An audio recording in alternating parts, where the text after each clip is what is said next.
월요일 아침 라운큐티 시간입니다. 오늘 우리가 함께 묵상할 말씀은 신명기 23장 19절에서 24장 9절까지의 말씀입니다. 하나님께서는 여러 가지 규범들을 주시면서 모두가 함께 누리는 공동체를 이루게 하십니다. 하나님께서는 형제에게 구워주거든 이자를 받지 말라고 말씀하십니다. 돈의 이자, 식물의 이자, 이자 낼 만한 모든 것의 이자는 받지 말라고 말씀하십니다. 다만 타국인에게 구워줄 때는 이자를 받으라고 말씀하시죠. 형제에게 이자를 받지 않고 구워줄 때 손으로 하는 범사에 하나님께서 복을 내리실 것이라고 말씀해 주십니다. 하나님께서는 서원하거든 갚기를 더디하지 말라고 말씀하십니다. 하나님께서는 반드시 요구하실 것이며 더디면 그것이 죄가 될 것이라고 경고하십니다. 이웃의 포도원에 들어갈 때에는 마음대로 그 포도를 배불리 먹어도 되지만 그릇에는 담지 말라고 말씀하십니다. 또한 이웃의 곡식밭에 들어갈 때에는 손으로 그 이삭을 따도 되지만 낫을 대지 말라고 말씀하십니다. 또한 이혼과 재혼에 대해서도 말씀하십니다. 사람이 아내를 맞이한 후에 수치되는 일이 있음을 발견하고 기뻐하지 아니할 때에는 이혼 증서를 써서 그를 내보내라고 말씀하십니다. 그 여자는 그 집에서 나가서 다른 사람의 아내가 될 수 있으며 그의 둘째 남편도 그를 미워하여 이혼 증서를 써서 내보냈거나 그가 죽었을 때에는 이미 몸을 더럽혔으므로 전 남편이 그를 아내로 맞이하지 말라고 말씀하십니다. 이 일은 여호와 앞에서 가증한 일이 되기 때문입니다.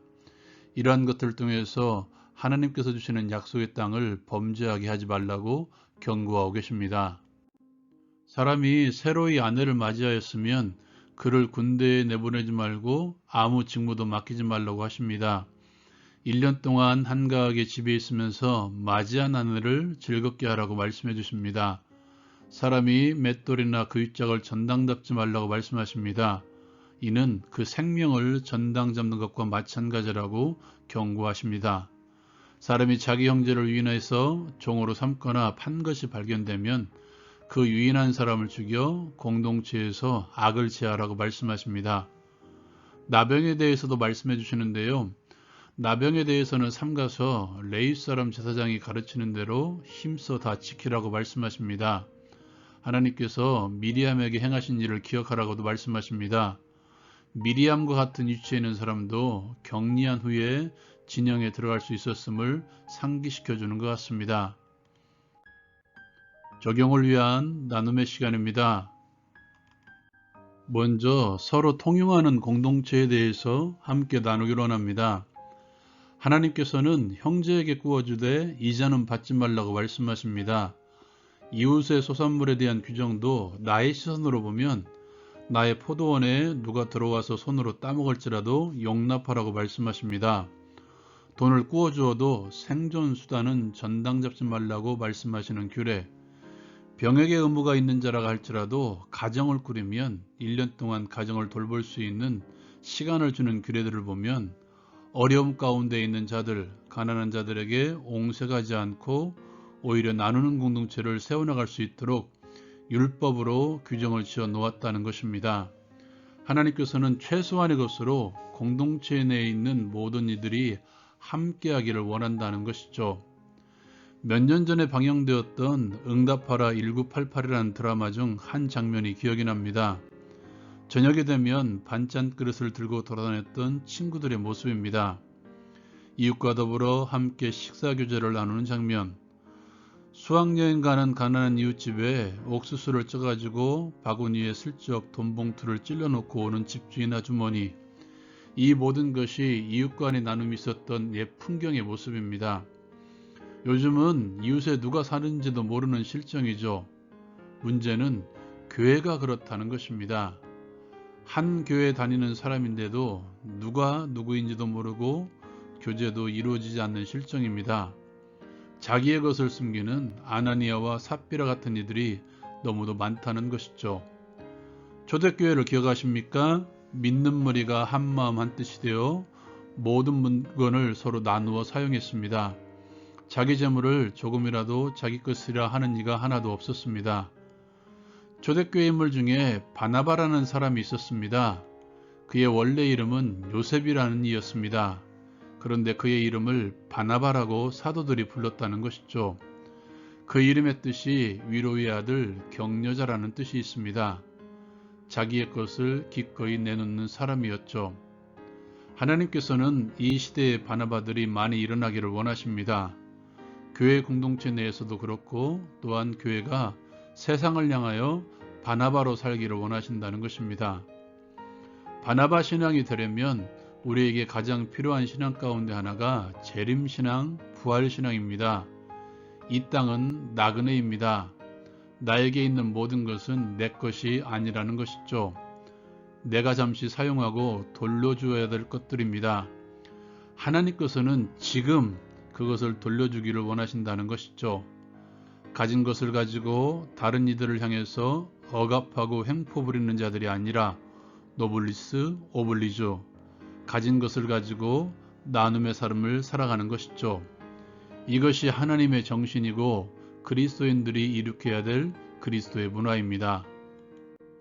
두 번째로 나누기를 원하는 것은 서원기도에 대해서 함께 나누기를 원합니다. 오늘 말씀에 하나님께서는 하나님께 서원한 것은 갚기를 더디하지 말라고 말씀하시면서 하나님께서는 반드시 그것을 요구하실 것이라고 말씀하십니다. 많은 이들이 하나님께 서원하는 일들이 일어나고 있습니다. 서원하는 일이 많다 보니까 서원 기도에 대해서 아무것도 아닌 것처럼 너무 쉽게 하는 경향이 있다는 것이죠. 오늘 말씀에서 하나님께서는 반드시 그것에 대해서 요구하실 것이면서 갚기를 더디하면 죄가 될 것이라고 경고하고 계심을 기억하십시오. 먼저 내가 하나님 앞에 서원하기 전에 이것이 나에게 있어야 될 것인지 아닌지를 하나님께서는 정확하게 아신다는 사실을 기억하십시오. 그렇다면 우리가 살펴야 될 것은 그것이 하나님의 필요인지 나의 필요인지 살펴보아야 된다는 것입니다.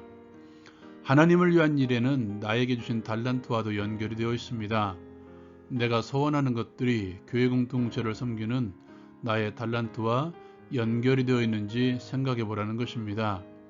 그것이 하나님을 위한 일인지 그저 나를 위한 하나님과는 하등의 상관이 없는 일인지 생각해 보고 서원하라는 것입니다. 두 번째로 내가 서원한 것을 반드시 지켜야 됨을 기억하십시오. 그렇다면 내가 서원한 것을 지킬 수 있을지 생각해보고 서원하라는 것입니다. 하나님께서는 더디면 죄가 된다고 말씀하십니다. 서원하기 전에 지킬 수 있는 것을 서원하고 하나님께 서원한 내용이 있다면 지키려고 최선을 다하십시오. 지키지 못할 바에는 차라리 서원 기도를 하지 않는 것이 저는 좋다고 생각합니다. 하나 더 나누고 싶은 것은 하나님에게 뿐만 아니라 대인관계에 있어서도 신중하게 말을 전하십시오. 너무 쉽게 속이는 말을 하고 너무 쉽게 거짓말하고 너무 쉽게 맹세하지 말라는 것입니다. 말을 많이 하건 적게 하건 가장 필요한 것은 신뢰감을 줄 수 있는 언어를 사용하라는 것입니다. 어떻습니까? 나의 주변에 있는 사람들이 나의 말에 신뢰를 하고 있습니까? 복음의 영향력이란 다른 것이 아닙니다. 세상 속에서도 믿을 만한 사람이 되라는 것이죠. 어젯밤에 바닷물이 얼었다고 내가 말했다면 나의 말을 듣는 사람이 한 번쯤은 생각해보는 그런 믿을 만한 사람. 이것 또한 그리스도인이 해야 될 사명임을 기억합시다. 적용을 위한 기도의 시간입니다. 그리스도 예수의 피로 우리에게 생명을 주신 하나님께 감사하며 나에게 주신 것들을 공동체 내에서 나누는 삶을 살게 하옵소서. 세상을 향해서 나누는 교회가 되게 하옵소서. 예수 그리스도의 이름으로 기도드립니다. 아멘. 말씀과 함께 주님과 함께하는 라운드 큐티 마치겠습니다.